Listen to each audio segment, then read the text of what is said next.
cemeteries where they will bury their loved ones as they pass and where their ancestors lie in repose. We will hear today of the centuries-old land grants that received property rights from the King of Spain or Mexico centuries ago. And we will hear how they buried and they chose cemetery plots next to their villages in places they thought were beautiful, in places they thought were appropriate to honor, respect, and pray for their dead. We will then hear how, because the land grant rights, the property rights, which were supposed to be protected under the Treaty of Guadalupe Hidalgo, were not.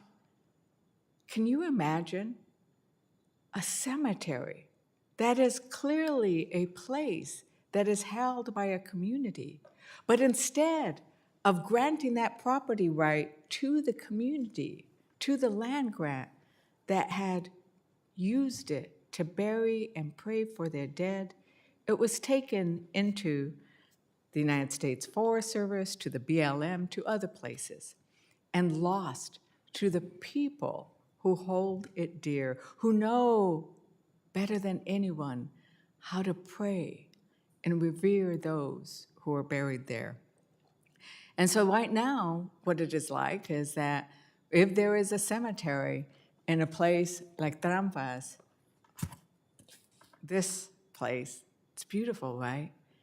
But in order to take the care that you see here, these communities must go and ask permission from the Forest Service.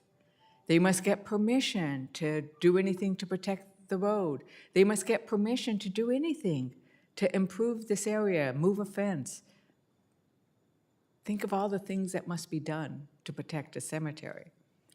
And so we have the chance here to fix that. Under the Small Tract Act of 1983, the Forest Service is authorized to sell or exchange up to 40 acres of land in the public interest, including parcels used as cemeteries. But this means that communities must purchase the land that once was theirs at market rate or exchange land of equal value, and there are a lot of costs associated with this. As you can imagine, many of the communities who have chosen to stay in these rural areas do not have a lot of money or resources. And we know, because we have heard so often, how complex and expensive these conveyances can be. So my bill, the Small Cemetery Conveyance Act, would amend the Small Tract Act to allow the Forest Service to convey small parcels of land that contain historic cemeteries directly to state, local government, federally recognized tribes, and importantly, land grant mercedes. Now in New Mexico, land grant mercedes are public entities. They are recognized as public entities by the state of New Mexico. You'd be able to convey them without requiring purchase or exchange of land, and the Forest Service, upon a review, could also waive the associated costs such as surveys, appraisals, if the community can demonstrate that is appropriate. So we've worked very closely with the Forest Service, and I don't want to say that the Forest Service has been awful about allowing. It's just, you don't have a choice, right? You're supposed to follow your laws, and so what we can do here is change the law. Now, I have personally visited many of these cemeteries. I've seen the prayers, but I've also traveled across the country, and I'm now paying attention. It's like, oh my God, look, here's another cemetery in a forest that isn't with land grants. So this is not something new. This is something that, while we see it a lot in the Southwest and New Mexico, I do recognize that it is an issue that can be faced across this country. So I look forward to gaining bipartisan support for this legislation. I'm very grateful to the committee for including it in today's hearing. And with that, I yield back. Thank you, Representative Leisure Fernandez. Now I recognize Representative Nehls for 5 minutes on H.R. 309. Thank you, Mr. Chairman. I think it would be appropriate at this time to just do a quick moment of silence for the 3 officers that were brutally murdered yesterday in Pennsylvania. So ordered.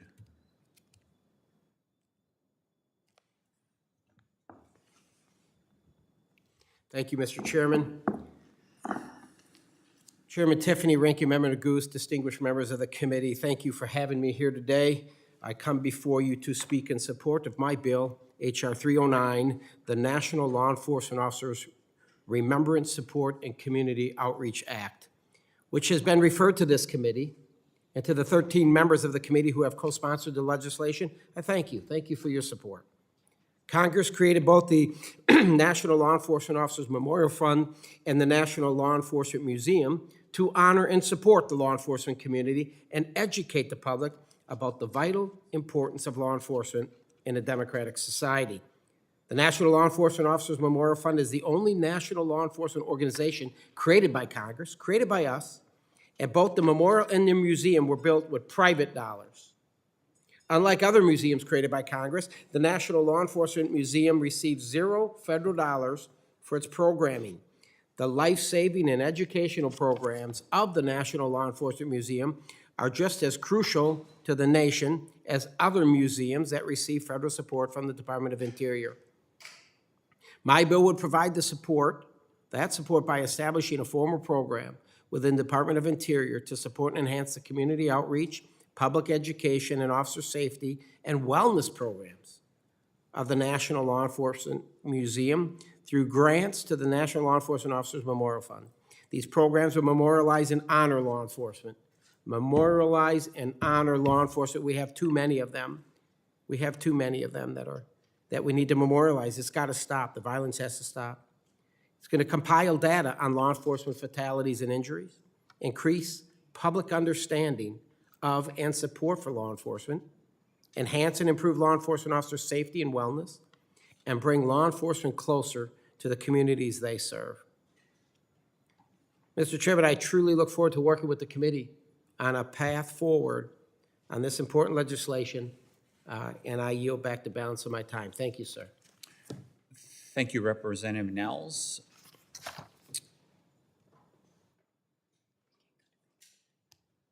And I will now recognize Representative Begich for 5 minutes on H.R. 5131, if you're prepared, sir. Thank you, Mr. Chair. I appreciate the opportunity to speak today in support of my bill, H.R. 5131, the Alaska Military Lands Withdrawal Extension Act. This legislation is simple, but it is essential. It ensures that our military maintains access to over 850,000 acres of critical training lands at Fort Wainwright and Fort Greely, 2 of the most strategically important installations in the Arctic. These lands have been withdrawn for military use since 2001, and the withdrawal is set to expire in 2026. If we do not act, the Army's ability to train in Alaska's unique high-latitude conditions will be disrupted at a time when Arctic competition is increasing and readiness has never been more important. Fort Wainwright and Fort Greely are home to the 11th Airborne Division, the only Arctic designated division in the U.S. Army. These soldiers need realistic, large-scale training environments to prepare for combat in cold, remote, and mountainous terrain. And there is simply no substitute for the training conditions that these lands provide. This bill extends the current withdrawal for another 20 years. It does not expand the Army's footprint, does not reduce public access, and it does not circumvent environmental review. In fact, the Army has worked closely with Alaskans, tribes, local governments, hunters, and conservation groups through an extensive legislative environmental impact statement process. We're hearing today from military leaders and Department of Interior officials alike, this extension is necessary, appropriate, and well supported. In short, H.R. 5131 helps our armed forces remain ready, it respects Alaska's public lands, and it reflects strong community input. I urge my colleagues to support it, and I thank you, witnesses, for your thoughtful testimony today. And with that, I yield back. Thank you, Representative Begich. And now we are going to move on to our second panel. Let me remind our witnesses that under committee rules, you must limit your oral statement to 5 minutes, but your entire statement will appear in the hearing record. To begin your testimony, please press the on button on the microphone.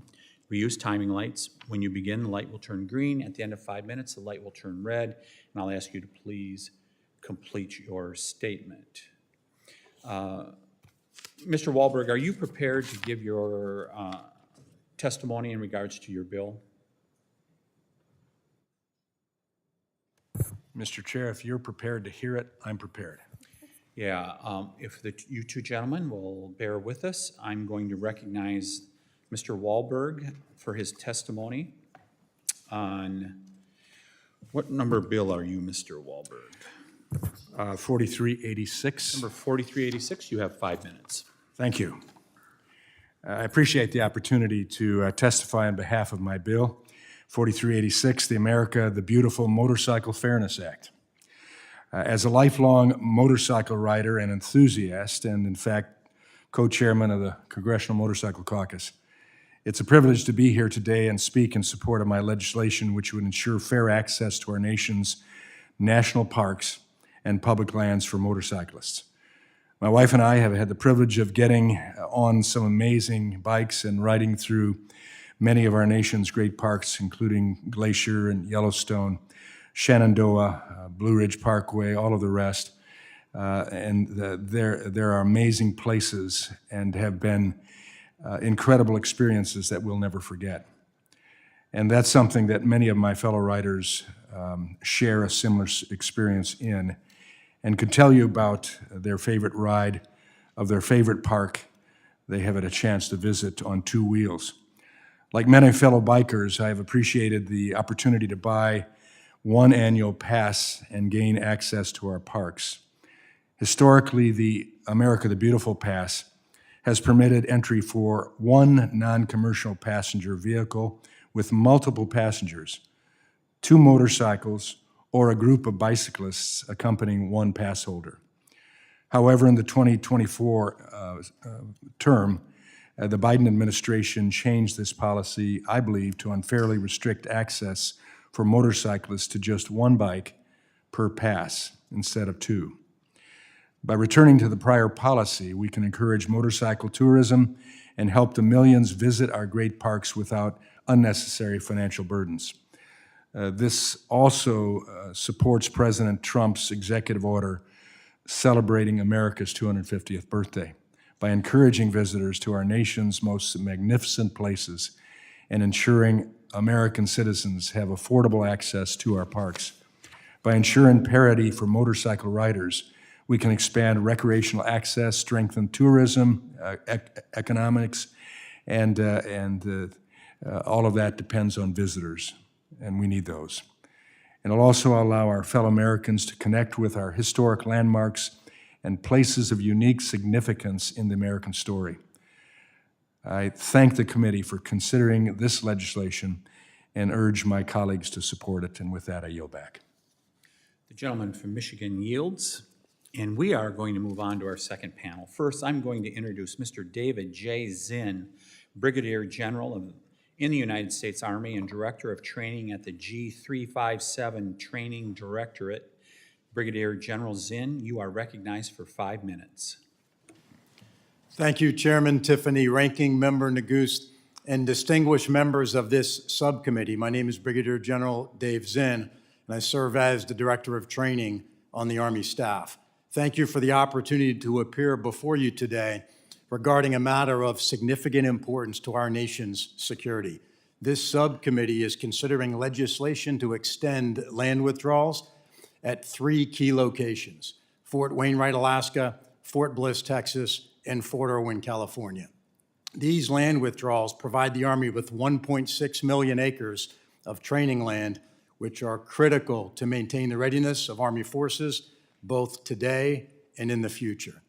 Let me briefly elaborate on the specific importance of each location. The Army's land withdrawal in Alaska includes approximately 870,000 acres of vital training space located in the vicinity of Fort Wainwright and Fort Greely. This area provides an austere training environment, live fire ranges, and restricted airspace necessary to conduct realistic training in extreme cold weather conditions. This land is the only location where the Army can conduct large-scale training in Arctic conditions. If this land withdrawal is not extended, the Army's ability to prepare soldiers and units for Arctic and airborne operations will be severely degraded. McGregor Range at Fort Bliss, Texas consists of approximately 600,000 acres of critical training area. It includes live fire ranges and training facilities necessary to maintain the readiness of armored and mechanized units, helicopter units, and artillery in the 1st Armored Division. It is the only location in the United States, in the continental United States, where the Army and our coalition partners can conduct live fire exercises with the Patriot missile system. Additionally, Fort Bliss serves as a major mobilization site for National Guard and Reserve units, which require training areas throughout McGregor Range. If this land withdrawal is not extended, the Army's ability to maintain a ready mechanized division, support large-scale reserve component mobilization, and conduct air and missile defense training will be significantly degraded. The National Training Center at Fort Irwin, California, in the Mojave Desert, is the Army's premier training site for armored and mechanized forces. The approximately 117,000 acres of withdrawn land provides vitally important extended operating distances for training soldiers and units. Losing access to this land prevents the Army from practicing logistics, resupply, communications, and integrating helicopters at extended distances, degrading the challenging, realistic training environment that our soldiers need at the National Training Center. In conclusion, the lands currently withdrawn for Army use at Fort Wainwright, Fort Bliss, and Fort Irwin are indispensable to Army training and readiness. Each location provides unique training capabilities in challenging environments that cannot be replicated elsewhere. Failure to extend these land withdrawals would harm the Army's ability to prepare soldiers to operate and fight effectively in all conditions, jeopardizing our readiness and eroding critical advantages over our adversaries. I look forward to working with this subcommittee to ensure the Army continues to have access to these critical training lands. Thank you for the opportunity to testify today. I look forward to your questions.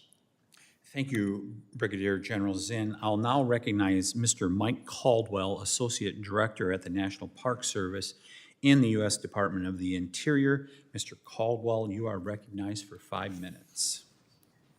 Chairman Tiffany, Ranking Member Neguse, Ranking Member Huffman, and members of the subcommittee, thank you for the opportunity to present the Department of the Interior's views on 4 of the bills on today's agenda. I would like to submit our full statements for the record and summarize the department's views. H.R. 309 would require the department to award a grant to the National Law Enforcement Officers Memorial Fund for expenses associated with operating and enhancing the community outreach, public education, and officer safety and wellness programs of the National Law Enforcement Museum. The grant would be awarded for each of the 7 fiscal years following enactment. In addition, the bill authorizes appropriations of $6 million each year and establishes a reporting requirement for the department to document expenditures and progress in delivering outreach through the Memorial Fund. If less than $6 million is provided in a fiscal year, the Secretary can transfer other National Park Service funds as necessary. The department recognizes the important work of the National Law Enforcement Museum and appreciates the value of its community outreach and public education efforts. We defer to Congress on the creation of a grant program to support these efforts. H.R. 2196 extends the legislative authority of the National Emergency Medical Services, EMS, Memorial Foundation to establish a commemorative work in the District of Columbia and its environs until November 3rd, 2032. The department supports this legislation. The foundation received its initial 7-year authority from Congress to establish a commemorative work that honors the commitment and sacrifice of EMS professionals in 2018. Since then, the foundation has made significant progress navigating the complex site selection process and advancing preliminary design concepts. However, additional time is needed to bring this worthwhile national tribute to completion. EMS professionals serve on the front lines of emergencies, often at great personal risk, providing life-saving care in times of crisis. Extending this legislative authority will give the foundation the certainty it needs to complete its mission and ensure that our nation properly recognizes the dedication and sacrifice of these public servants. H.R. 4386 would amend the Federal Lands Recreation Enhancement Act to specify that an interagency annual pass will cover the entrance fee and standard amenity recreation fee for the pass holder and the occupants of up to 2 motorcycles. The department supports this legislation.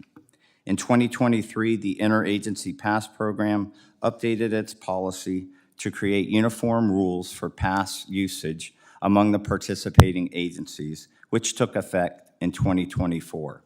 This change was part of the department's ongoing efforts to develop a digital version of the pass. While the standardization was important, it unintentionally reduced the number of motorcycle riders covered by a single pass from 2 to 1, as each pass is now linked to 1 per vehicle.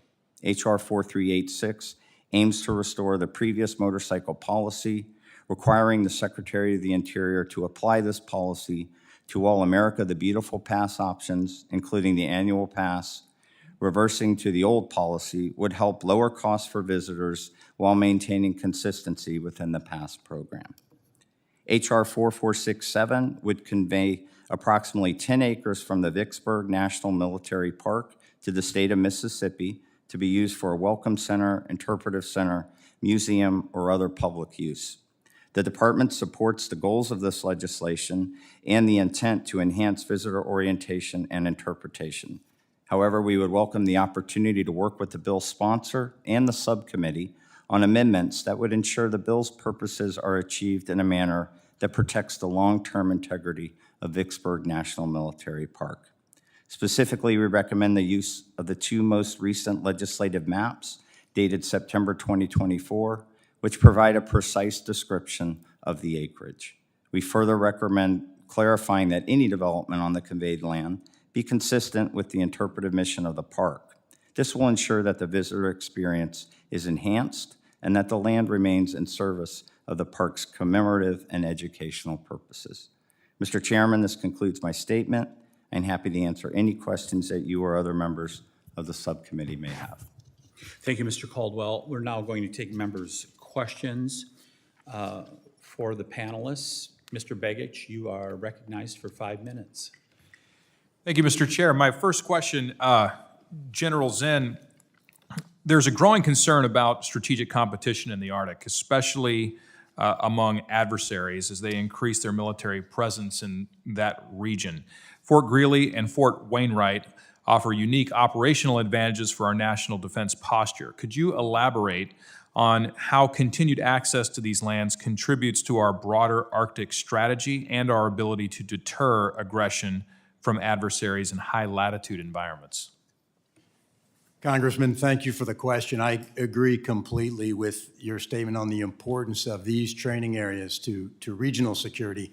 These training areas are absolutely critical to the training and readiness of the Army. In fact, we validate the readiness of Airborne Infantry Brigade combat teams in the withdrawn land. A brigade combat team is 3,000 plus soldiers. Large number of soldiers requires a large amount of land. And then the soldiers in that brigade then move out into the Asia-Pacific region and participate in a series of exercises. And so that contributes to the security above and beyond just the readiness of Army forces, which is absolutely critical, but it enhances security of the region. The capability to train in Arctic conditions and build that capability in the Army also contributes to regional security and deterrence. Thank you. Thank you. Follow-up question.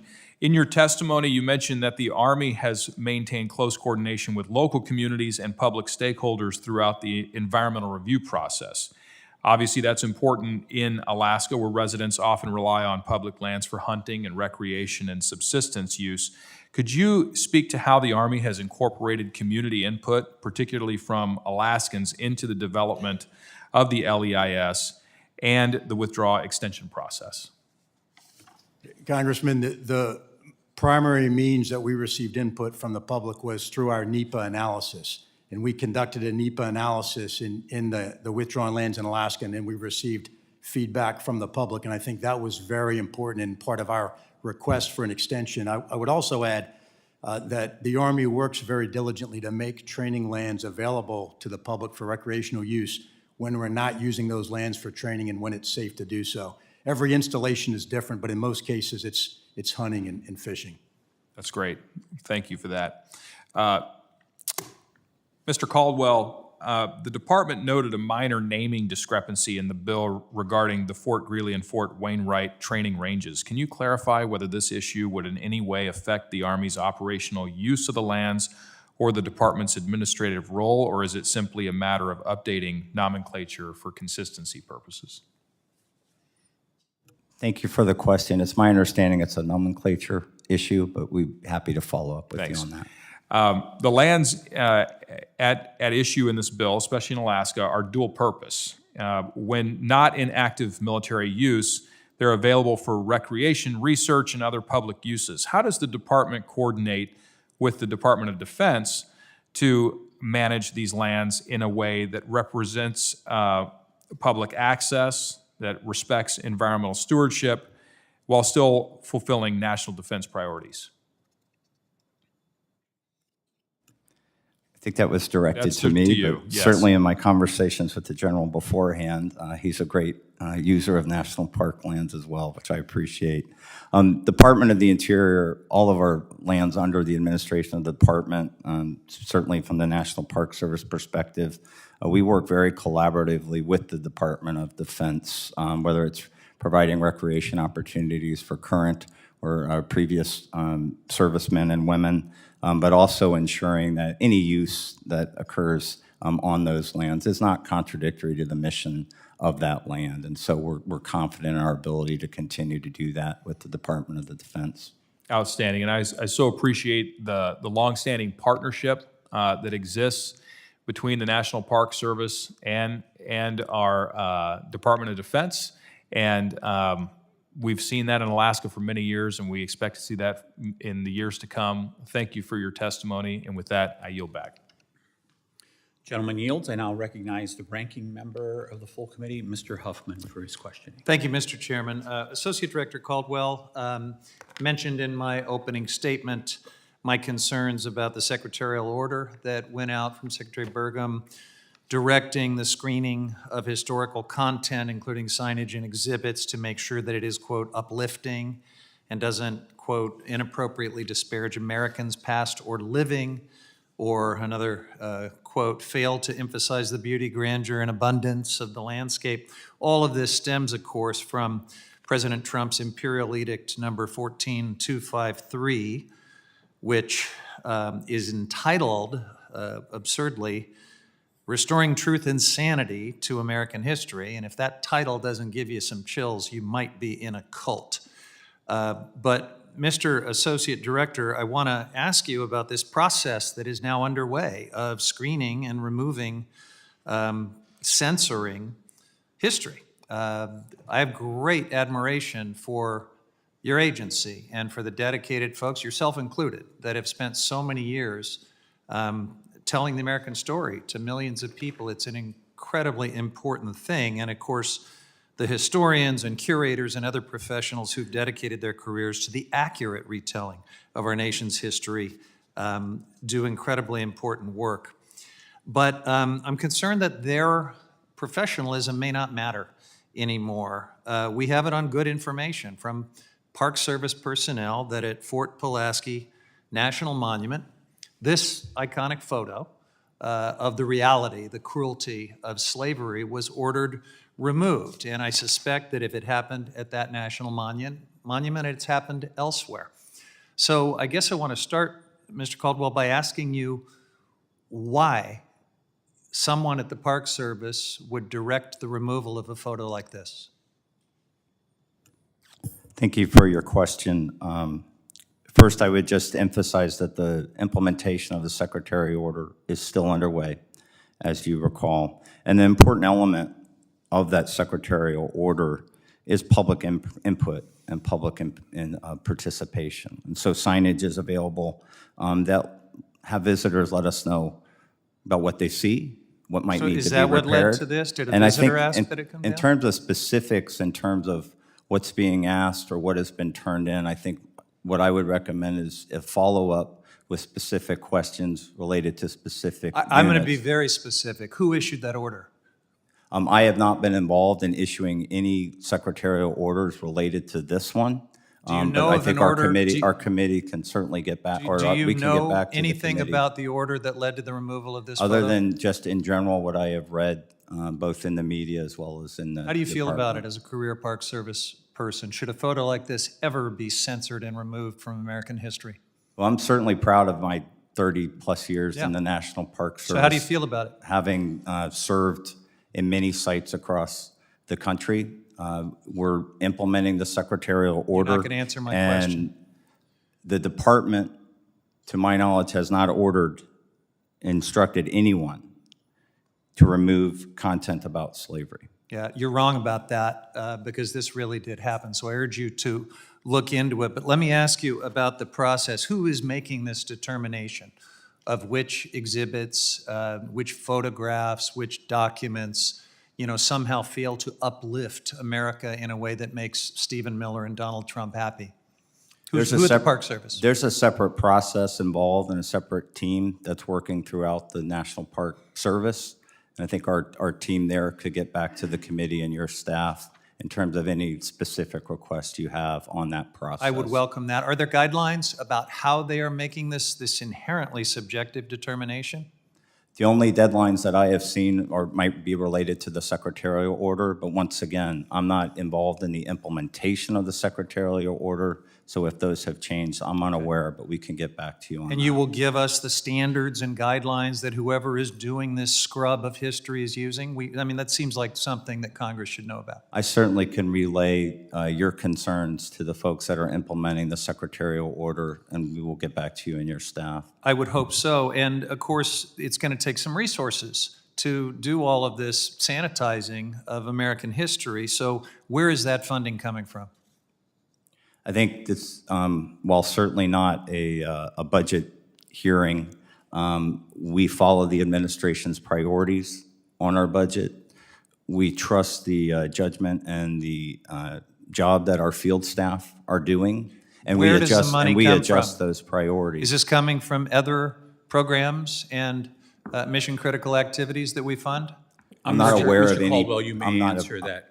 You may answer that question. The gentleman's time has expired, but go ahead and answer the question. Okay. I'm not aware of any programmatic shifts of money to specifically address this secretarial order, but once again, we can get back to you with specifics. Thank you. I Thank yield you. back. Gentleman yields. I'll recognize myself for 5 minutes for questioning. First of all, I'll start out by asking for unanimous consent. From the Hill, Interior says it has not been asked to remove scourged back photo. Enter that without objection. I would just add, I would be careful on the other side in regards to talking about erasing history after watching the 4 years of the Biden administration, and with statues and monuments that could be deemed controversial that were removed. But that is history. As the ranking member said, it is controversial at times, and we should not whitewash it. But what we saw in the previous 4 years to the Trump administration was an erasing of history. And the second thing I would add, the party that I belong to and the president belongs to was formed in 1854 to end slavery. It was the original single-issue party that was put in place to end slavery. And we accomplished that in the United States of America. And we still stand by that as Republicans, believing that we should be a colorblind society. I know it is one of the fundamental tenets that I believe in. Mr. Chairman. And Mr. Chairman, does that Point of order. include, does Point that of order. include President Trump suggesting retroactively that Lincoln should have cut a deal? Mr. Zinn, in Your regards- party you now is said not you the went- party of 1854. Point of order, Mr. Chairman. Is that part of your statement, or is this a UC request? That's why I just want to make sure the clock is, this is your time. This is my time. Okay, I yield back. Yeah, the clock's running. It was not initially, so that's why I Is wasn't there sure some if time that- I should give up? No, it's fine. You can proceed. I just want to make sure that we weren't. Because I'd happy to give up. And without objection in regards to the unanimous consent, we will enter that into the record. Mr. Zinn, here. Mr. Zinn, you said you had to conduct a NEPA analysis that you referenced, I believe was it under questioning or in your testimony? Yes, sir. We conducted a NEPA analysis at each of the 3 locations as part of our request for an extension for the land withdrawals. How long did it take to do those analyses? Chairman, it took roughly 2 years to finish that NEPA analysis at 3 separate locations. It did occur during COVID, so there were some delays from COVID. Are those analyses completed? Yes, sir, those are complete and were part of the request. Mr. Caldwell, so in regards to the Vicksburg National Military Park Boundary Modification Bill, it seems like a really good example of an innovative approach for a public-private partnership. Can this help? Can this model that you're using at Vicksburg, first of all, if you want to talk a little bit more in detail about how this is being done in Vicksburg, you're welcome to, but could this be the model for future partnerships? Thank you for the question. First, I think Vicksburg, the key to its success, which I understand you'll be hearing from the Friends Group after, is to have a good collaborative relationship with the key partner there. And in that place, and at Vicksburg, we have partnerships with the state, with our nonprofit friends, and that's critical to any park being successful. And so I think in terms of models for other Park Service units, I think this could serve as a model for how we collaborate, we ensure access to communities, we work with communities to really achieve shared missions and the preservation of these important places, whether they're cultural resources, historical resources, or natural resources. So I think this is the type of partnership that certainly when I was a superintendent, I would look forward to executing and using as a model to really get things done and to rely on the strengths of each of the partners to deliver for the public.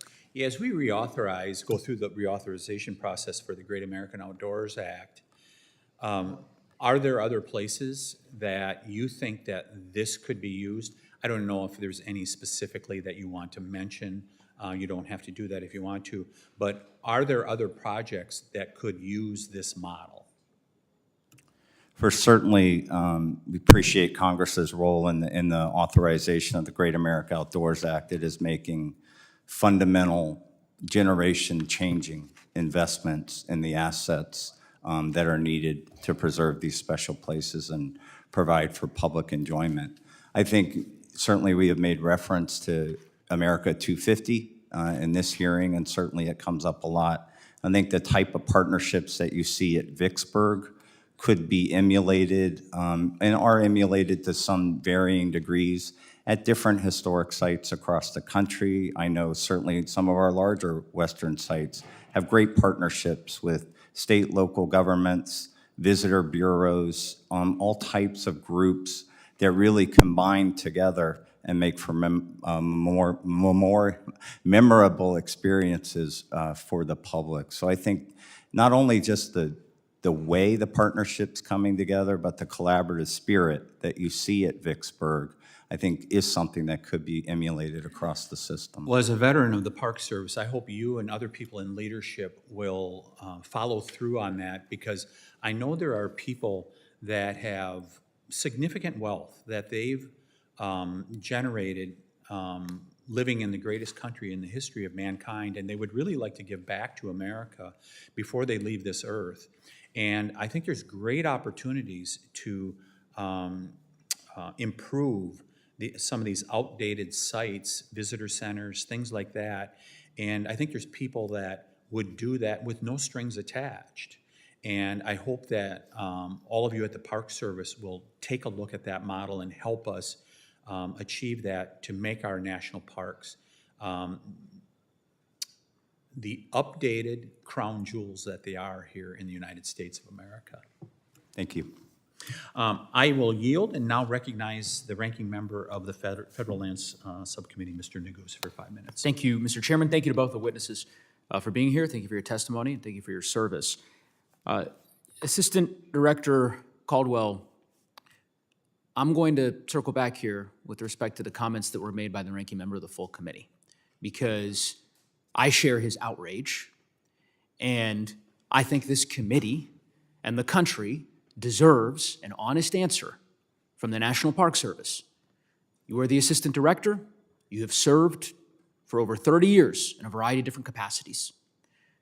Are you telling us that this photo was not taken down at Fort Pulaski? Because I've seen nothing from your department that says that the photo was not taken down. I've read the article that Mr. Tiffany just offered into the record, which purports to say that NPS, or rather administrative individuals at NPS, did not ask park staff to take it down. Doesn't say that it wasn't taken down. And there are anonymous sources, individuals, at least there's some reporting that suggests from NPS park staff that they were told to take it down and that it was taken down. So we deserve an answer. I'm not aware of those anonymous sources or any instructions that have been provided to Fort Pulaski or anywhere else. I'm not asking you about orders that were given. I'm asking, do you know, eventually, this is just important for, I think, for all the administration witnesses. The email communications that you all are having within the agencies, elsewhere, eventually those will become public. So if you know if this photo was taken down, whether intentionally or by mistake, then you have an obligation to tell the committee. Do you know if the photo was taken down, or are you saying that it was not? I am unaware of the photo being taken down. So you don't know whether it was taken down or not? I understand that there have been no instructions for any removal of any, as the chairman said, That's not an answer to referencing slavery. That is not an answer to a very simple question. It sounds like you're saying either you know that it was taken down, but you don't want to say that publicly, or you don't know that it was taken down. And if you don't know, then you can say you don't know. I'm not involved in the implementation of this secretarial order. I understand. I am certainly will reference your questions to those that are, and I think your answers can come back certainly to your staff and the committee. So it sounds like you're saying you do not know whether or not it was taken down. I'm not involved in the implementation Sir, of this secretarial this is, very evasive. And again, I am trying to understand why you wouldn't just say on the record if you don't know if the photo was taken down. I don't understand. You keep answering the question the exact same way. I'm not involved in the implementation of this order. I understand you're not involved in the implementation of the order. So it should be pretty easy to say, I don't know if the photo was taken down or not. And I'm not understanding the evasiveness. Help me understand this. I'm unaware of the status of that photo as it pertains to any exhibits within the National Park System. Okay, so what I would suggest, and this goes to the chairman's remarks previously. The chairman made much of the article that he entered into the record regarding the Interior Department claiming now, in response after the outrage, justifiably, regarding this photo, that the department now claims it never issued that order. So I would ask the chairman, and I'm happy to yield to him, does he agree that this photo shouldn't be taken down? You spent a great deal of time talking about Reconstruction and the Republican Party and its role during the Civil War and so on and so forth. So it should be pretty easy for all of us to say, photos like these should not be taken down. It's offensive what the Department of Interior is doing right now. I find it deeply offensive. Your answer, sir, Mr. Assistant Director, previously, in response to the ranking member's questions, that somehow public feedback will be used essentially as the barometer as to whether or not photos like these should be taken down, I think is ridiculous. Where will we land? What's the logical extension of that? Someone writes in and says, there should be no photos regarding slavery. There should be no photos like this of a former enslaved man who escaped slavery and enlisted in the Union Army. I think it's deeply offensive. And we've heard a lot from a lot of witnesses in the last 8 months from the Trump administration. But it should be pretty easy to just say, you know what, this has gone too far. Yeah, well, I didn't sign up for this kind of rewriting of history. I certainly didn't, and I don't think the people in the National Park Service did either. I yield back. Mr. Chairman, I have a unanimous yield. consent request. Thank you, Mr. Chairman. So I ask unanimous consent to enter into the record a September 15th article from the Washington Post stating that following President Trump's order, Interior Department officials began implementing this, began scrubbing signage, and that specifically, and this is a quote from the article, separately, Park Service officials have ordered the removal of a photograph illustrating violence against slaves known as the Scourged Back at one national park. The article goes on to talk about 30 signs being flagged for removal at Harper's Ferry. And Mr. Chairman, it's important that this go into the record because during your unanimous consent request, you spoke about the origins of your party, the grand old party. And I'm glad there's still some pride in the anti-slavery origin story of the Republican Party, but you are led today by a man that is ordering things like this, a man who said Lincoln should have cut a deal. And I think the record needs to be fair and accurate and truthful, just like the signage at our national parks should be. The unanimous consent request is from a Washington Post article, is that correct? Correct. Okay. Thank you. Without objection. And I'll recognize Representative Malloy for her questioning. Thank you, Mr. Chairman. Thank you to both of the witnesses for being here. One of you is getting a lot more questions than the other, and I apologize about that. I am, Mr. Caldwell, I'm looking at the mission statement of the National Park Service, and according to Google, the mission statement is to preserve the natural and cultural resources and values of the national park system, ensuring that they're available for the enjoyment, education, and inspiration of current and future generations. Is the Park Service following this mission statement? Yes. Okay, thank you. I have no further questions, and I yield back. The gentlelady yields. We are going to move on to our third panel. Thank you to the witnesses for your testimony. And while the clerk resets our witness table, I will remind the witnesses that under committee rules, they must limit their oral statements to 5 minutes, but their entire statement will appear in the hearing record. I'd also like to remind our witnesses of the timing lights, which will turn red at the end of your 5-minute statement, and to please remember to turn on your microphone. As with the second panel, I will allow all witnesses to testify before member questioning.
Okay.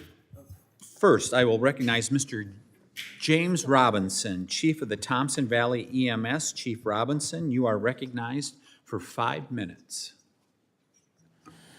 Thank you, Mr. Chairman, Chairman Tiffany, and ranking members Nehls and Huffman, and esteemed members of the Subcommittee on Federal Lands. I'm humbled to be here before you today to ask you in person for your support of House Resolution 2196. We thank Representatives Hudson and Lynch for introducing the resolution in the House and for this opportunity. My name is James Robinson. I'm an EMS guy from Colorado. I've spent my entire adult life in public service as a paramedic and an EMS leader.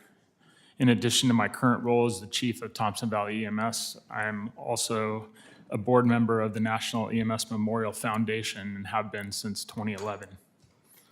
In my EMS career, I've found that we, the helpers, are not very good at being on the opposite end of that relationship. We don't like to ask for help, but that's exactly why I'm here today, to ask for your help on behalf of the helpers, the men and women of EMS. I'm here to ask you to support this resolution to extend the Foundation's authorization to build a permanent memorial to honor their commitment, service, and sacrifice. Founded in 2007, our volunteer board comprises past and current EMS providers and family members of EMS providers who have our own stories of loss, of the honor of serving others, and of the miracles of life. The spark of our foundation was ignited by somber reflections on loss, not unlike those we all experienced last week as we remembered those we lost 24 years ago during 9/11. Every year, the EMS community holds a weekend of remembrance events hosted in different locations, honoring EMS providers who pay the ultimate sacrifice in the service of others. While beautiful, these events are held for one weekend a year. And it was our somber reflections from these events that sparked our recognition of an undeniable truth, that what was missing and still is missing, is a permanent place for hosting these events, for private reflections, not just for one weekend, but throughout the year, and a place for the nation to recognize publicly and proudly the commitment, service, and sacrifice of those in EMS.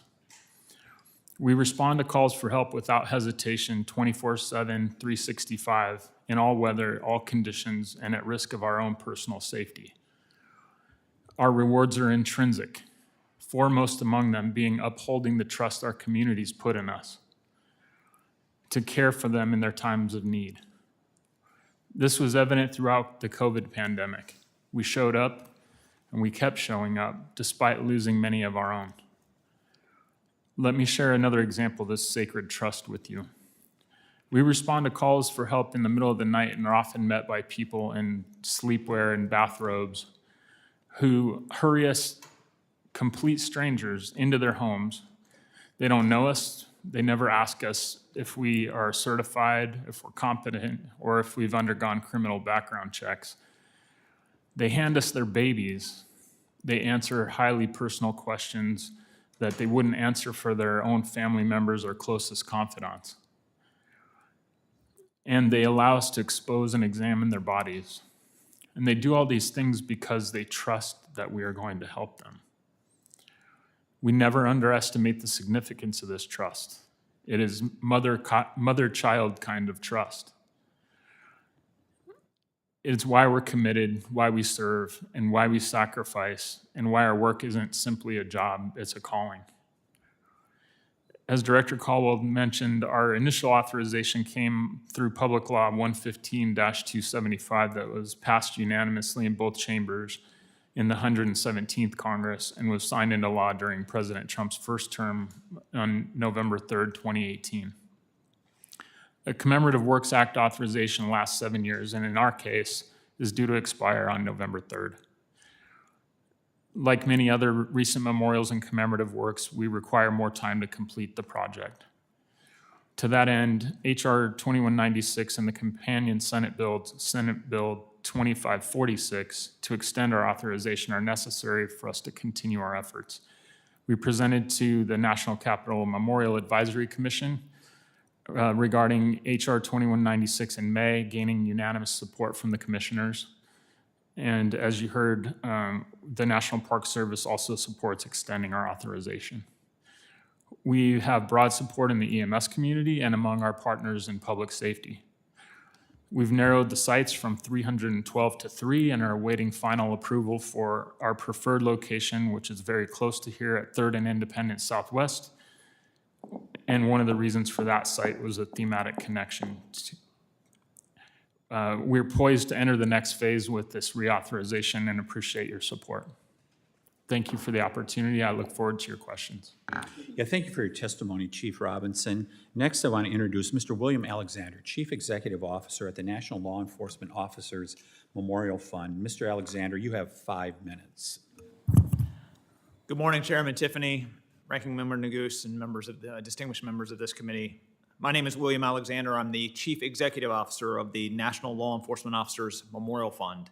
I would like to thank you this morning for the opportunity to present this statement in support of H.R. 309, the National Law Enforcement Officers Remembrance, Support, and Community Outreach Act. This bill establishes within the U.S. Department of the Interior a formal program whereby the Secretary of the Interior would provide $6 million a year to the National Law Enforcement Officers Memorial Fund to support and enhance the Memorial Fund's community outreach, public education, and officer safety and wellness programs. As brief background, the Memorial Fund was established by an act of Congress in 1984 when Congress authorized the fund to raise private money to build the National Law Enforcement Officers Memorial. The Memorial Fund is a nonpartisan, nonprofit organization which represents all major law enforcement organizations in the country, including federal, state, and local agencies, management and rank-and-file personnel, and survivor support and research organizations. Our mission is to honor the fallen, tell the story of American law enforcement, and make it safer for those who serve. In 1991, the Memorial Fund successfully raised private funds to complete the construction of that memorial and dedicated the memorial and again in 1991. It is located in Washington, D.C.'s Judiciary Square.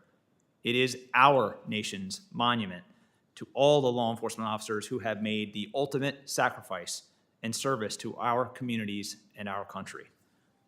Engraved on the memorial walls are the names of 24,412 heroic men and women who throughout our nation's history risked their lives for the safety and protection of others. Unlike many other memorials here in our nation's capital, our monument is not static. Each May during National Police Week, we have the somber responsibility of adding more names of fallen heroes to our memorial. This past May, we added the names of 345 officers who have died in the line of duty in calendar years 2024 and years prior. While the U.S. Department of the Interior, through the National Park Service, was initially responsible for maintaining the memorial and its grounds, in 2006, the Secretary of the Interior entered into a cooperative agreement with the Memorial Fund, under which the Memorial Fund largely took over the cost and responsibility of maintaining the memorial and memorial grounds, saving U.S. taxpayers millions of dollars. In 2018, also using private funds, the National Law Enforcement Museum, whose construction was also authorized by an act of Congress, was dedicated and opened. The mission of the museum is to tell the rich and fascinating story of law enforcement in America and its role in our free and democratic society.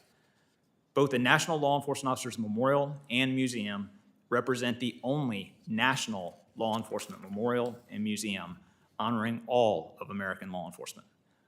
The museum has become the portal through which we deliver our programs, focusing on our three pillars: honoring and remembering the fallen, educating the public about American law enforcement, and advancing officer safety and wellness. These programs are as vital as those of any national memorial or museum which already receive federal support. With federal funding, we will be able to open the museum free to the public. Free access will expand public knowledge of law enforcement's history, increase awareness of officer sacrifices, and help bring officers and the communities they serve closer together. That is the motivation behind H.R. 309 and part of the reason that the bill has garnered such strong bipartisan support. To date, the bill has 114 co-sponsors, including Ranking Member Neguse and 3 other members of the subcommittee, Representatives Amodei, Hunt, and Stauber, as well as 10 additional members of the full committee. We are incredibly proud of the support this bill has garnered and believe strongly that it will enable the Memorial Fund, really for the first time, to have a truly national impact in both saving police lives nationwide and fostering closer ties between law enforcement and the communities they serve. I'm convinced that this bill would significantly advance our ability to facilitate life-saving training programs and best practices. It would further enable us to significantly expand educating the public, especially young people, about law enforcement and hopefully inspiring them to consider a career in the law enforcement field. It is not hyperbole to say that the programs of the Memorial Fund are as important and impactful as the programs of any national memorial, museum, or federal landmark currently receiving federal support. I'd like to thank you again for your time and consideration. And while, of course, I've submitted much more in my written testimony, I'm very humbly stand ready to answer any questions. Thank you, Mr. Alexander. I now recognize Ms. Leisure Fernandez for an introduction. Thank you so very much. It is wonderful to be able to introduce a fellow Nuevo Mexicano And Mr. Archuleta is the newest attorney at the Land Grant Council.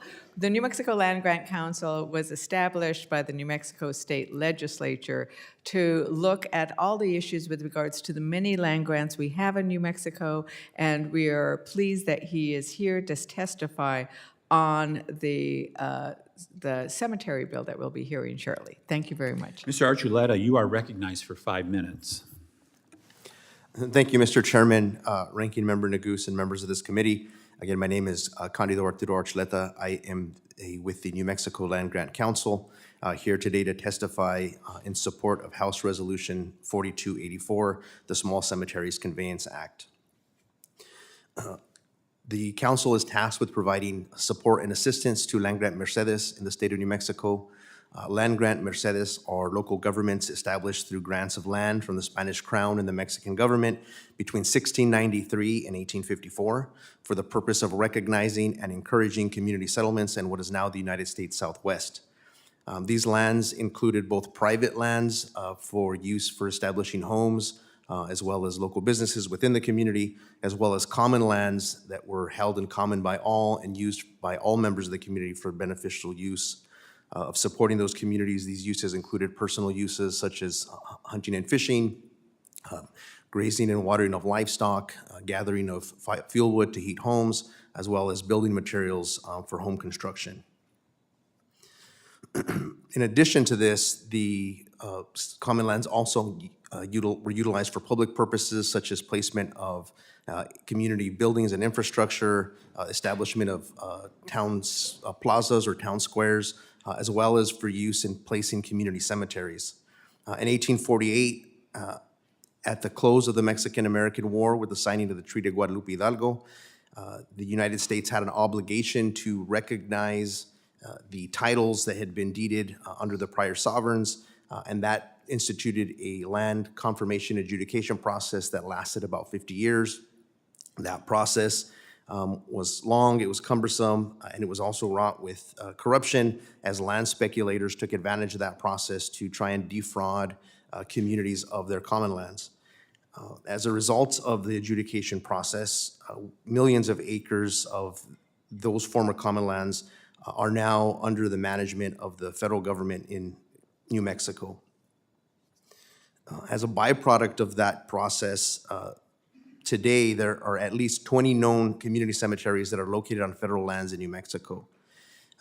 The majority of these are on Forest Service system lands, and a handful are on public lands managed by the BLM. There's 3 ways that these cemeteries came into control of the federal government. The first is that these former common lands that were not properly adjudicated automatically became part of the public domain at the close of the adjudication process or during that process. The second is that the federal government acquired these federal lands with these cemeteries subsequent to the adjudication, oftentimes from land speculators or as a result of the communities losing those lands to back taxes when these land-rich but cash-poor communities were assessed taxes by the state of New Mexico. Cemeteries in these first 2 categories were established decades, if not centuries, before they came into the ownership of the federal government. The third way community cemeteries ended up in the federal government is that local communities, local land grant communities that were surrounded by federal lands because of the loss of the commons, petitioned the Forest Service for a special use permit for a cemetery in the 1940s and 50s. There's only a couple of those instances. And this was as a result of their local original cemeteries becoming full and not having adequate lands for those. This bill provides a mechanism for returning those cemeteries currently under the management and control of the Forest Service to the ownership and management of the local communities via transfer to a qualifying government entity. We see this as a good thing because who better to manage and protect these sacred places than those communities that have a vested spiritual interest in their protection. As you know, the bill defines qualifying government entities as states, Indian tribes, and local governments, which include Land Grant Mercedes. The state of New Mexico currently recognizes 28 land grants as political subdivisions of the state, meaning they are local governments, and we have a legislative process for doing that. One last important aspect of the bill is that it provides the Secretary of the Department of Agriculture with the discretion and authority to waive any costs typically associated with the conveyance of federal lands to to another government entity. This is important because there's something unsettling about charging for the return of sacred community cemeteries that in most cases were inadvertently or unintentionally placed under the control of the U.S. Forest Service. In conclusion, the council would ask support of this committee in moving this bill forward. And with that, Mr. Chairman, I'll yield and stand ready for questions. Yeah, thank you, Mr. Archuleta. I will now recognize Ms. Bess Mitchell-Averett, Executive Director at the Friends of Vicksburg National Military Park and Campaign. Ms. Averett, you are recognized for 5 minutes. Chairman Tiffany, Ranking Member Neguse, and members of the committee. Thank you for this opportunity to present today. My name is Bess Averett. I serve as the Executive Director of the Friends of Vicksburg National Military Park and Campaign. I'm here in strong support of H.R. 4467, the Vicksburg National Military Park Boundary Modification Act. The Friends of Vicksburg National Military Park and Campaign is the official nonprofit philanthropic partner to the park. We're a nonprofit organization dedicated to preserving and enhancing the Vicksburg National Military Park while ensuring that its stories are shared with the future generations. Our members, supporters, and partners are united in the belief that this place is a cornerstone of America's story and a vital educational, cultural, and economic resource for Mississippi and for the nation. This legislation is crucial to a project centered around the construction of a new visitor center for the Vicksburg National Military Park. The existing visitor center, built in the 1960s, was designed for a different era.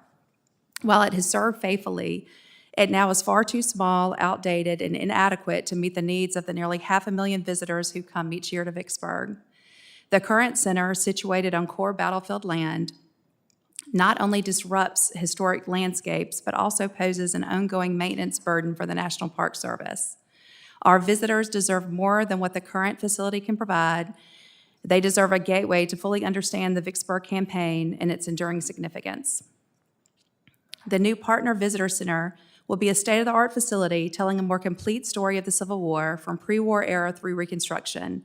It will provide immersive museum experiences, highlight unique artifacts, and connect visitors to the larger region of the Vicksburg campaign, while also offering classroom and event space, archival and research facilities, and an event lawn designed for living history programs. For Mississippi's most visited cultural site, this project is not just a want, it's a necessity. The Friends organization is proud to be a part of this unique public-private partnership, leading this effort alongside the state of Mississippi and the National Park Service. The funding for this project is being provided primarily by the state of Mississippi and private donations, thereby relieving the National Park Service of significant operational burdens and enabling the agency to allocate its resources more effectively toward the stewardship of this important park. Together, we are working to ensure that the new facility will both honor the past and serve as the cultural and economic engine for the future. The Vicksburg National Military Park includes approximately 2,500 acres. H.R. 4467 makes two practical boundary modifications affecting approximately 10 acres in two parcels that are essential to the success of this project. This legislation is truly about access. The first track provides for a vital connector road and pedestrian bridge across a ravine linking the new visitor center directly to the Park Tour Road. Importantly, the state of Mississippi and this project has committed to assume all expenses for the construction and long-term maintenance of the road and bridge, ensuring that the operational burden does not fall to the National Park Service. The second modification addresses the existing Mississippi Welcome Center, which sits on the bluff overlooking the Mississippi River adjacent to park property and to Interstate 20. A portion of that existing facility currently lies within park boundaries. This legislation clarifies ownership by transferring the tract to the state, thereby ensuring that Mississippi will assume all maintenance responsibilities for the building and the bluff on which it sits. This legislation has broad bipartisan support with the full Mississippi Congressional delegation, the state of Mississippi, local leadership, and private partners, including our organization and the American Battlefield Trust, united in their commitment for its passage.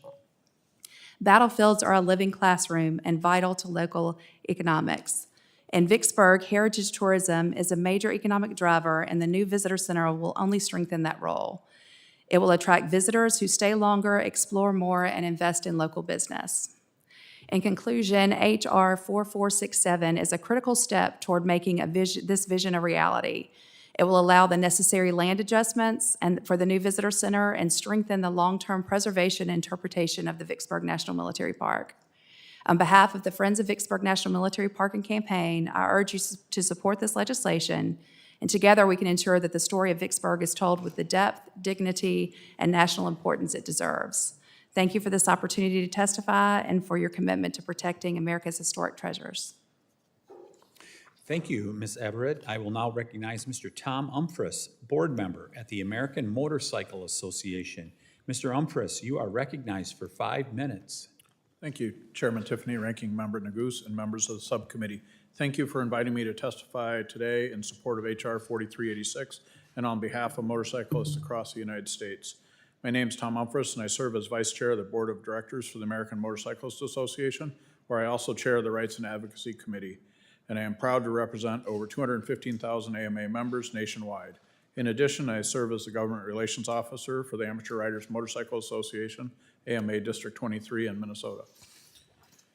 Founded in 1924, the AMA is the largest national organization representing motorcyclists in North America. The AMA is dedicated to protecting motorcyclists' rights, promoting the motorcycle lifestyle, and supporting responsible use of public lands.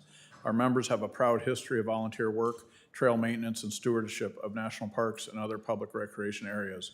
Today, there are nearly 9 million motorcyclists on the road in America, double the number of riders from 20 years ago. Motorcycling is a fundamental part of our culture, symbolizing independence, self-reliance, and the spirit of American freedom. Motorcycling is a major contributor to local and regional economies. The motorcycle and power sports industry generates an estimated $50.9 billion in economic impact. Rider tourism supports small businesses throughout road trips, competitive racing, and participation in national events. Gatherings such as Sturgis in South Dakota, the Northwoods Rally in Wisconsin, and the Four Corners Rally in Colorado attract tens of thousands of riders each year and generate hundreds of millions for the local communities. These events and other scenic motorcycle routes like the backcountry discovery routes bring motorcyclists through rural towns and public lands. National parks and other federal public lands are some of the most desirable destinations for riders. These areas provide the backdrop for unmatched scenic riding and many times once-in-a-lifetime trips. Congress and federal agencies should encourage access to these areas and provide a uniform standard for admittance.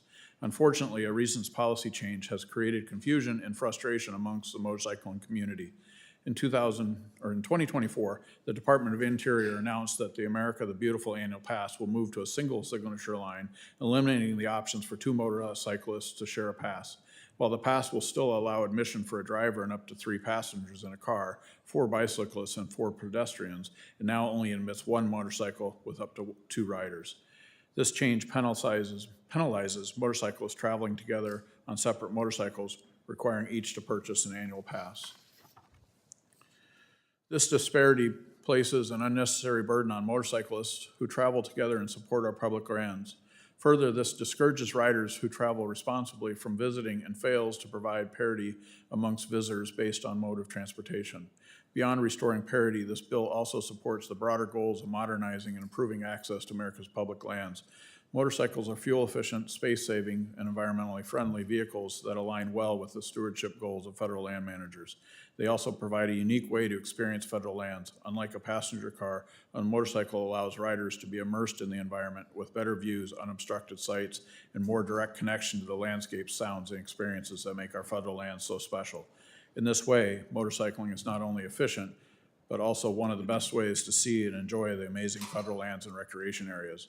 As our nation approaches its 250th anniversary in 2026, we should ensure that the America the Beautiful Pass lives up to its name by truly welcoming all forms of travel that allow citizens to enjoy our parks, forests, and recreation areas. This bill helps us celebrate that milestone by expanding opportunity and impartiality for the millions of Americans who choose to experience the outdoors from the seat of a motorcycle. HR 4386 will address this issue by restoring reasonable access for motorcyclists without overturning the policy change enacted by the Department of Interior.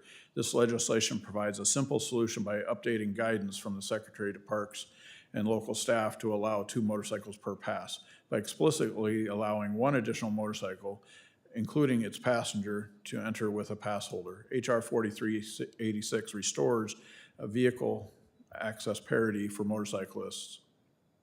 It recognizes that 2 riders, 1 motorcycle, should have the same access as a couple in a car or a small group of bicyclists. The benefits of this legislation extends beyond recreation to local towns and communities, promoting sustainable outdoor recreation and responsible stewardship. As we look ahead to the America 250 celebration, we should work together to expand opportunities for motorcyclists and highlight our nation's beautiful landscapes. Motorcycling is a vital part of American culture, an important contributor to tourism and recreation. By passing HR 4386, Congress can ensure that motorcyclists continue to have reasonable and responsible on and off highway access. Thanks for the opportunity to testify, and I appreciate your time. Thank you very much, Mr. Humphries. We will now go to members' questions, and we're going to first recognize my good colleague and friend, Representative Ledger Fernandez, for 5 minutes. Thank you, Chairman. Have always appreciated our conversations and our debate. Chief Robinson, I just want to thank you for your words, the expressions of the tender care and trust of the people that you and your officers and the EMS serve were very moving. And I look forward to seeing the manner of honoring that trust and the people who display it here in Washington, D.C. Mr. Alexander, the heart breaks realizing that we had to include so many names, 345 officers last year alone, and we must honor those who protect us. I often say that service is an act of love. The people who work for both of the entities that you are here representing, law enforcement, first responders, emergency responders, are engaging in an act of love when they serve and protect us. So thank you very much. I want to now turn to Mr. Archuleta. You know, the love that a community has for those who have passed on, I think there's nothing controversial about that. It is universal. And so the bill that we are speaking in favor of today does exactly that. One of the comments you made kind of struck me, which is that for some of these cemeteries, there's no more room, right? So that if somebody dies in that community, they would have to leave and be buried somewhere far away. If they're away from, you know, families often want to have their whole families buried next to each other so that they can go visit them, and that is a real problem. Is this something that, the bill would allow an additional acre to be added? And I think that addresses part of that concern. Can you talk a little bit about that heartache that happens? Mr. Chairman, Ranking Member, and Congresswoman Ledger Fernandez, that's correct. These cemeteries provide a place for a final resting place for our loved ones. And New Mexico was land-based communities. Everything we do is tied culturally and significantly to the land. It's what helps our communities survive. Our communities still live off those lands and sustain themselves throughout life, and then in death, they're laid to rest in those lands. And so having the opportunity to be buried with generations of ancestors who have lived in those communities for centuries is definitely significant, both culturally and spiritually to our communities. And that is a potential problem when our community cemeteries, for these communities that are centuries old, run out of space. And there's not adequate lands for them to be buried. This bill provides that opportunity for that transfer, not only of those lands for local management, for uses, but also for continued use. Some of the cemeteries that I mentioned earlier are historic cemeteries, and under the current management regime of the federal land management, particularly the Forest Service, those cemeteries can be respected as a place, but they're not allowed for active use. being able to transfer those would provide an opportunity for community members to, again, be able to be buried with their ancestors in those communities. And so that aspect of the bill is very important for us. Thank you very much. And then the other piece that I think is really important is the cost, the ability to waive the cost. Now, many of these communities, they're some of the poorest, live in some of the poorest counties, and because they've chosen to stay on the land, and we want our rural communities to stay on the land that they have tended and cared for and live off of. But it would be cost prohibitive, some of these. Like, how much would it cost to try to get these lands transferred, just the conveyance costs alone? Mr. Chairman, Ranking Member, and Congresswoman Ledger Fernandez, that's a good question. Every time that the federal government conveys lands, they have to do an analysis, and it goes at fair market value. We don't know the exact inputs that go into how those valuations are determined, but we know that it can be cost prohibitive, and it places a burden on these communities that are really just trying to honor their loved ones and be able to utilize these sacred places. And so it's something that's a little bit unsettling for communities to think that they'd have to purchase back where their loved ones are buried. Thank you very much, and my time expired, and I yield back. Gentlelady's time has expired, and I now recognize the gentleman from Minnesota for his question. Thank you very much. It's great to hear you all being great advocates for what you believe in. And to Mr. Alexander and Chief Robinson,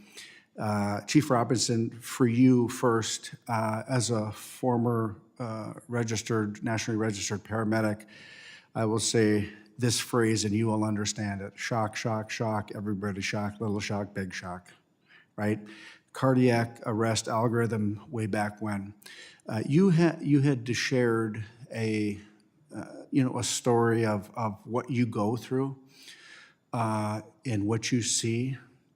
I will say police officers, firefighters, EMS, and social workers, they see the very darkness of our society and have to deal with it.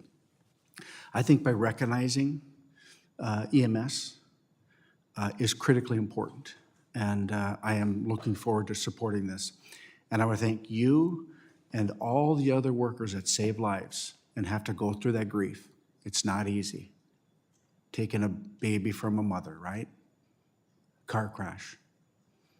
You know they've passed. You did what you can do. Mr. Alexander, I spent 23 years in the police uniform, and unfortunately, we're going to add 3 more because of an incident yesterday. It's tragic, right? Just tragic. The police week for me, and there's only a few of us that have worn the local uniform in law enforcement, that police week for me is a week of sadness, grieving, and in some respects, anger. Because it was a criminal that took the life of one of my brothers or sisters forever. We have to honor them. We must never forget them. You know, many say it's not how they died, it's how they lived, who they were. They were partners, companions, moms, dads, brothers, sisters, uncles, aunts. I was lucky when I was shot off duty. I survived. Some of these didn't. It is personal, it's real, and I want to thank you for standing up for the men and women in law enforcement and requesting this. I want to thank Representative Nehls, another law enforcement officer, who brings this forward to honor the men and women who put their life on the line, just like those officers did yesterday serving the warrant. When they served that warrant, they had no idea that's the last search warrant they're going on. Having been on our tactical team for 9 years and the entry team, I've been there. I know what it feels like. It's not a good feeling, but somebody has to do it. And it's the men and women in law enforcement that do that every single day across this great nation. That's why this member of Congress and so many other members of Congress were furious during the defund the police movement. I mean, furious. That affected our profession in a negative and profound way. We lost good men and women because of that. So what you're advocating for, and I can't wait to support it, is to honor these men and women who gave their lives in defense of us and the safety. We measure our community by how safe it is. If our communities aren't safe, there's no activity, there's going to be no economic activity. Schools are going to close, hospitals are going to close. Safety in the community is the #1 priority. And the men and women in the blue and brown in this great nation give us that opportunity. That money is going to be well spent. Well spent. Because I know law enforcement, when you give them the opportunity to invest, they do it wisely, and they do it well, and they do it in brother and sisterhood, just like the EMS community. And I want to close these last 30 seconds. I think mental health is so important for us. I want us all to look and recognize that we need it in a profession. Police, firefighters, EMS, and our social workers who see the dark side of society. They're valued, and you are all valued in the communities that you serve. And I'm so glad you came to testify, and I look forward to supporting these legislations, and I yield back. The gentleman yields. I now recognize the ranking member, Mr. Neguse, for his questions. Thank you, Mr. Chairman. Thank you to all of our witnesses for your testimony, for being here in Washington. In particular, I want to thank Chief Robinson. Welcome to Washington. Although I no longer represent the town of Loveland, the city of Loveland, in the 2nd Congressional District, I was proud to represent Loveland and, of course, still represent much of Larimer County. And very grateful to you for the work that you do each and every day. Grateful for the folks that you lead. And I certainly concur with so many of my colleagues who I think have expressed their gratitude to the folks on the front lines whom, I often describe as kind of our forgotten first responders. And I think this memorial will be a fitting tribute to them, and grateful that you've put that on our radar, our meaning my office, and grateful that you're here in Washington to make the case to the broader body. And wonder if you might just talk, you talked a little bit about this, of course, about the reasons why the memorial is so important, and I couldn't agree with you more, but perhaps you can expound a bit on what the proposed design of the memorial will be and what that will mean to the EMS community. Thank you very much, Ranking Member Neguse. It's a privilege to be here in front of you and the committee, Mr. Chairman. We've worked a lot through the 24-step process of the Commemorative Works Act. And the answer to your question, the short answer is we don't know. We do have some designs. We've been fortunate enough to have all the architectural design work donated to us by the Massachusetts Institute of Technology's Urban Risk Lab. And so we do have some conceptual designs that we've presented, but it depends on the final location of the site. Our site selection, as I mentioned in my comments, our preferred site is the plaza of the Humphrey Building at 3rd and Independence Southwest, and that we do have a design for that. That is it's sort of a not quite circular design, but sort of a oblong circular design that allows people to walk in and out of the area with a central green space and some places for private reflection around the inside and outside of the memorial. Having been through that process under the Commemorative Works Act, I can certainly attest. We've had a bill for many years that was ultimately signed into law to create the first suffrage monument on the National Mall, and have worked really hard over the last couple of years to help make that a reality. And so it's a very complicated process, as you know, but I have no doubt that once we get this bill across the finish line, that's a process that you all will be able to to finish in good order. So in any event, I'll stop there. Again, thank you for being here. Thank you to all the witnesses for being here today, and I'll yield back the balance of my time.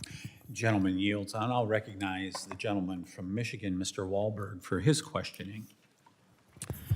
Thank you, Mr. Chairman, and thanks to the panel. Coming after my colleague from Minnesota's comments, Mr. Stober's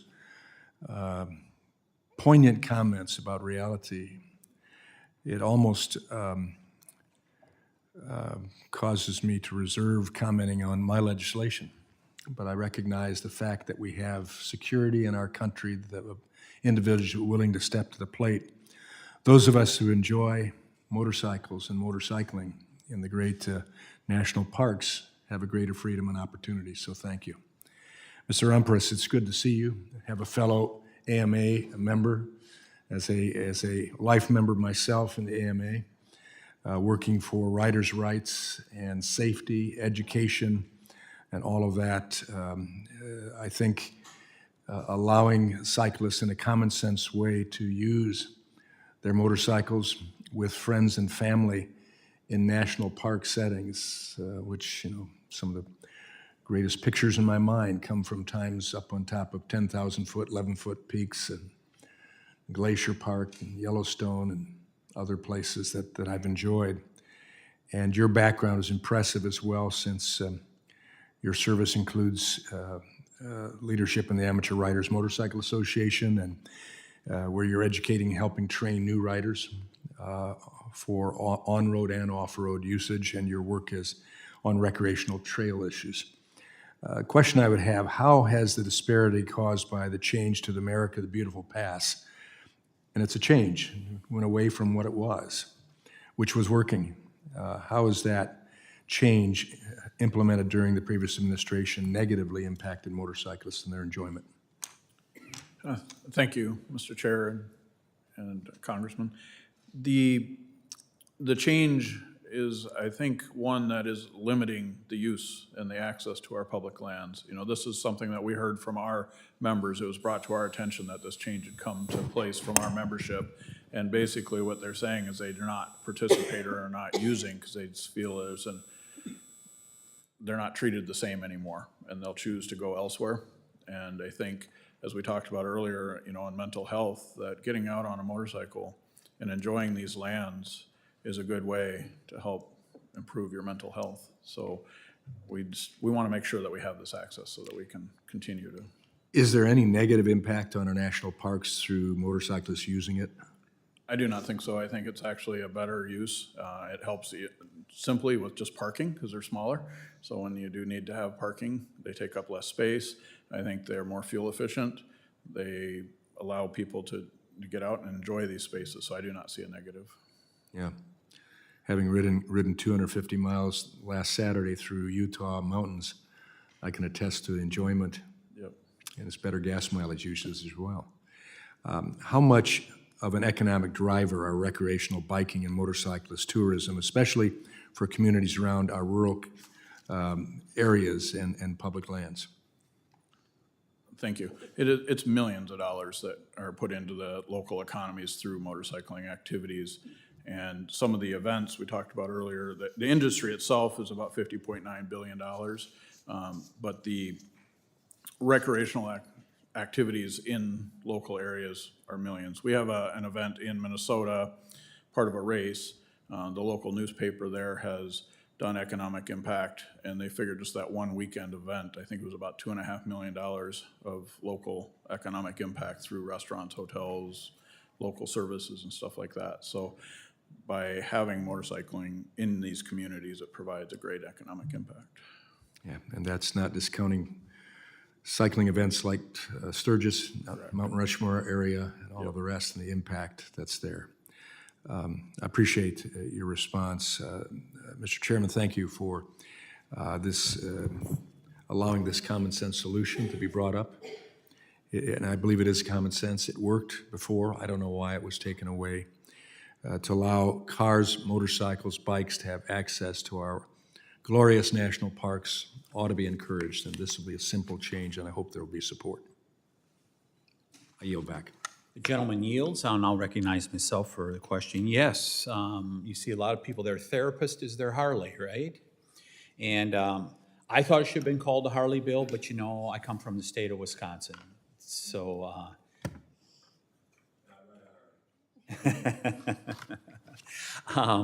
Mr. Umphreys, was the AMA noticed are given an opportunity to comment when this change was made?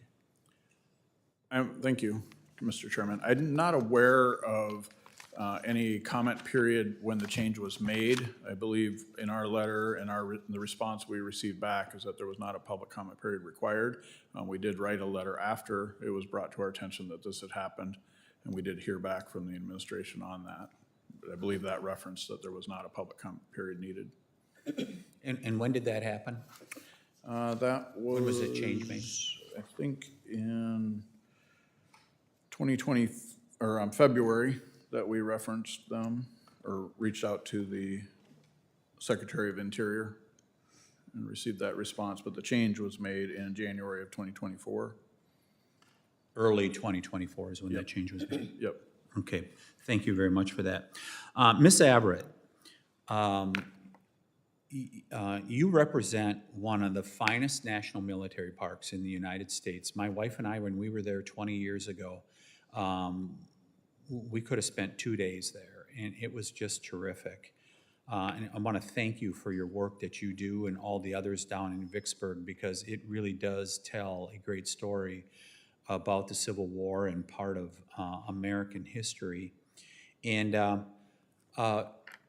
if there's anything that you missed in your testimony or something you want to emphasize in regards to the land conveyance and how important it is, go ahead and share your thoughts in regard to that, of how this is going to benefit the visitor experience at Vicksburg. Sure, thank you. And thank you for your comments. I'm partial, but I agree.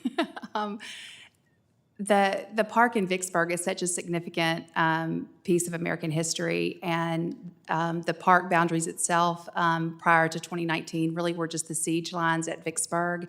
In 2019, legislation passed that allowed us to tell a broader story of the campaign that extends to 2 adjacent counties, and the state of Mississippi actually donated a little over 850 acres to help build out this park and kind of increase the story of the Vicksburg campaign. And that helped prompt our decision to enter in this unique partnership visitor center so we can have a better space to tell this more inclusive story that really broadens the scope of the campaign to other areas in Mississippi.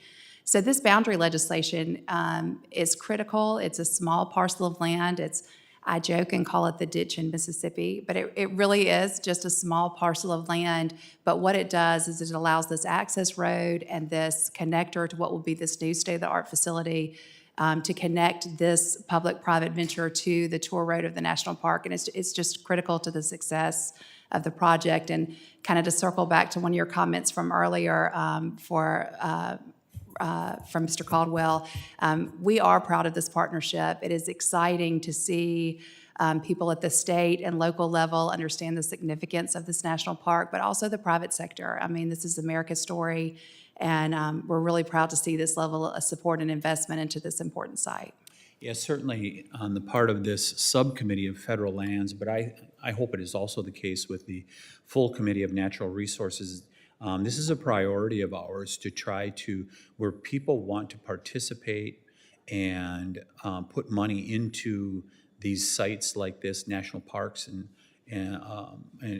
parts of what are the National Park Service, that we encourage that at this point, because we have so much improvement that we can make to make the visitors experience better, but just do the simple maintenance that is so needed in many of these locations around the United States of America and the territories. So I just want to thank you again for all the work that you've done. I want to thank all the witnesses for the time you've taken to come here before this committee.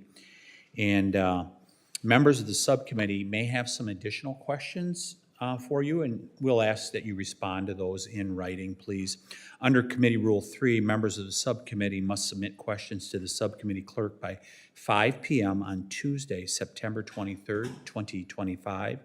The hearing record will be held open for 10 business days for your responses. If there is no further business, without objection, the Subcommittee on Federal Lands stands adjourned.